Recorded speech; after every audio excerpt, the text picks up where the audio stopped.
Seorang sahabat waktu itu datang kepada Rasulullah SAW. Ya Rasulullah, kami ini dagang untungnya kecil, sedangkan orang-orang Yahudi dagang untungnya besar. Sama-sama di Madinah nih.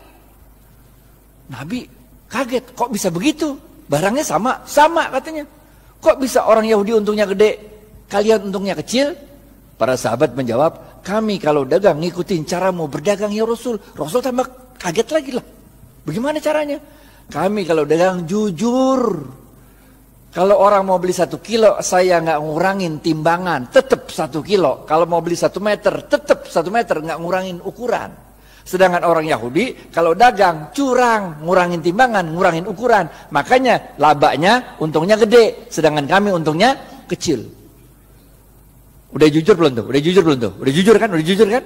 Apa kata Rasul? Cara kalian berdagang salah.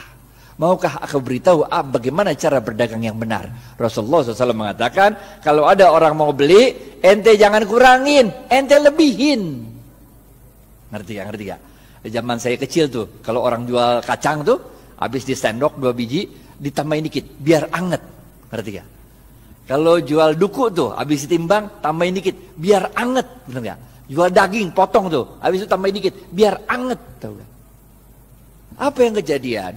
Orang-orang yang biasa belanja di pasar Madinah, orang Yahudi, sekarang pindah ke tempatnya orang Muslim.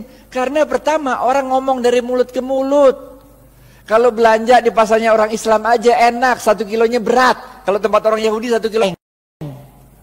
Enakan pasar orang Islam kalau 1 kilonya banyak. Kalau tempat orang Yahudi 1 kilonya dikit. Ini rahasia yang pertama. Rahasia yang kedua, tiap kali dia jualan kan berarti dia sodakoh. Ngelebihin, bener gak? Kalau sodakoh ente ngundang barokahnya Allah.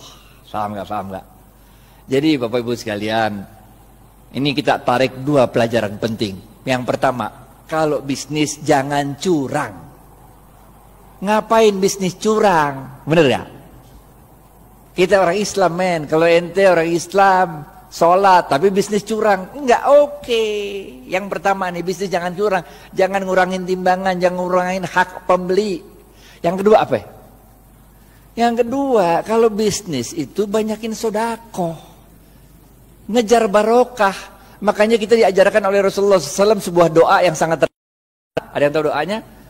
Doa mau makan, doa mau makan, doa mau makan, doa mau makan, doa mau makan. Woi gocap woi, ya bu. Allahumma barik lana, gocap.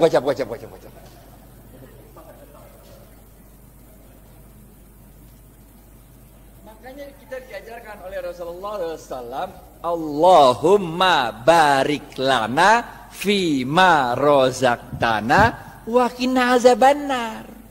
Wahai Allah, berkahilah seluruh rezeki yang Engkau berikan pada kami dan jauhkan kami dari siksa api neraka. Ini doanya begini nih. Paham gak? Jadi kalau bisnis mau sukses, pertama ente kudu jujur. Tapi jujur aja kagak cukup, kita juga harus cerdas, harus fatonah, harus tabligh, benar ya? Ente jujur tapi bego, ya udah ente selamat dunia tapi ente senep.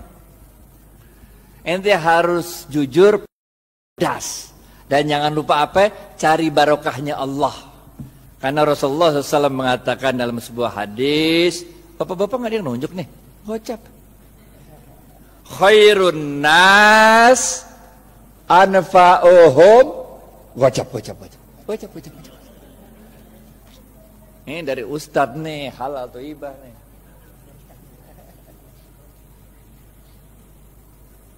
Paham ya? Yang pertama nih, kudu jujur, sidik amanah. Sidik jujur kepada Allah. Kalau Allah bilang haram, tinggalin aja dah. Amanah, itu kalau dikasih kepercayaan sama orang jangan dirusak, pegang baik-baik, benar gak? Selain jujur kita juga harus cerdas dalam membaca situasi, fatonah, cerdas dalam menyampaikan sesuatu, tabligh. Kagak cukup yang ini doa. Yang ketiga, benar gak? Jujur, cerdas. Yang ketiga, cari barokahnya Allah. Khairun nas anfa'uhum linnas. Sebaik-baik manusia adalah yang paling banyak memberi manfaat bagi manusia lain. Ngapain kayak sendirian, nggak asik walaupun halal. Ngerti gak? Nggak asik kaya halal tapi nggak nyebarin barokah, nggak asik. Orang bilang dia kaya tapi pelit, bener gak? Yang keempat, terakhir nih, habis nih.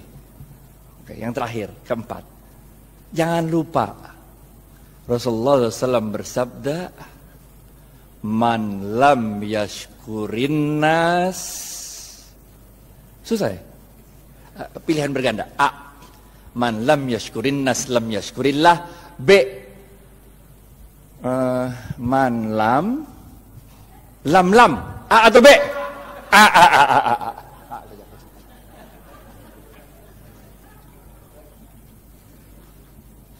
Ingat Bapak Ibu sekalian, kita ini bukan Rasul, bukan Nabi. Kalau Rasul sama Nabi ada masalah, doa dikit, Allah kirim pertolongan pakai malaikat. Ya kan, ya kan? Nabi Musa, depan laut, belakang Fir'aun. Masalah kan? Doa dikit, laut merah kebuka, jalan baik-baik dah. Bener gak? Fir'aun ngikut dari belakang. Doa lagi dikit, ketutup laut merah, mati Fir'aun. Bener gak? Nabi Ibrahim, dibakar hidup-hidup sama Namrud. Doa dikit, berasa dingin tuh api. Bener gak? Nabi. Lah kita ini manusia, Pak. Coba aja ibu pulang ntar, coba bakar tangan kalau nggak gosong, bener gak? Caranya Allah nolongin kita dengan menggerakkan makhluk-makhluknya untuk nolong kita. Itu sebabnya man lam yashkurin nas lam yashkurillah. Siapa-siapa yang tidak dapat berterima kasih pada manusia, pada hakikatnya dia tidak bersyukur kepada Allah. Nih nomor 4. Ente sukses bisnis, ente jangan merasa sukses itu karena diri ente. Tapi karena Allah menggerakkan makhluk-makhluknya supaya kita sukses. Emang bisa hidup sendirian? Emang saya bisa nyampe Al-Azhar kalau kagak ada supir yang nganterin kemari? Emang supirnya bisa nyampe sini kalau di rumahnya nggak ada istrinya yang nyetrikain pakaian? Emang mobil bisa jalan sendiri kalau nggak ada yang jual bensin? Bener gak? Man lam yashkurin nas lam yashkurillah. Kesimpulan, habis waktunya nih. Yang pertama, oke? Jangan lupa jujur.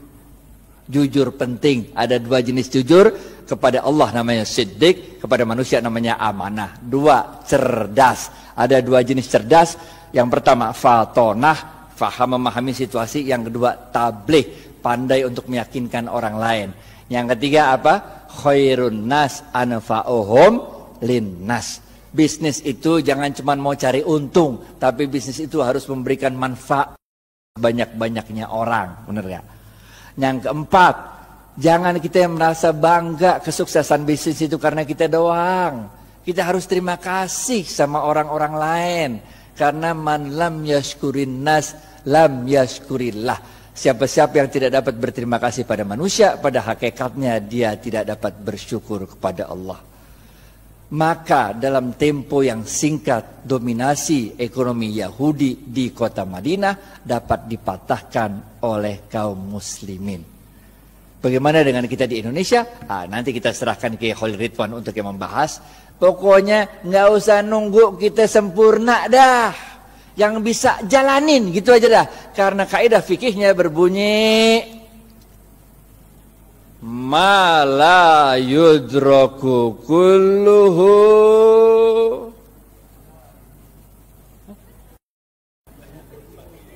gocap.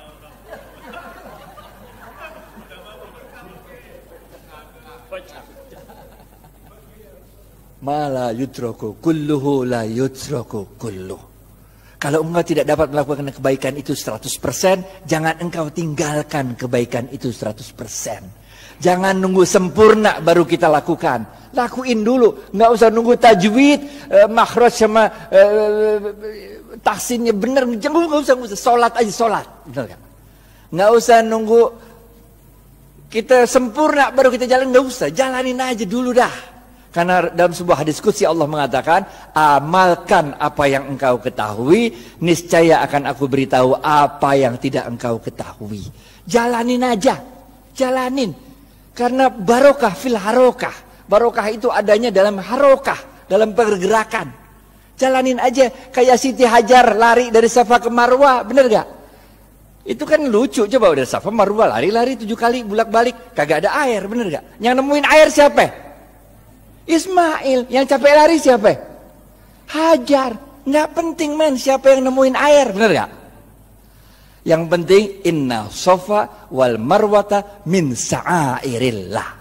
Dicatat sama Allah usahanya Hajar itu, dicatat sebagai min sya'airillah, tanda-tanda kebesaran Allah. Nggak penting kalau kita usaha tuh bahwa kehebatan usaha kita itu dinikmati oleh kita, nggak penting.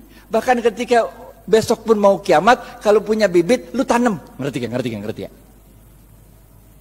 Terima kasih banyak. Billahi taufiq wal hidayah. Assalamualaikum warahmatullahi wabarakatuh.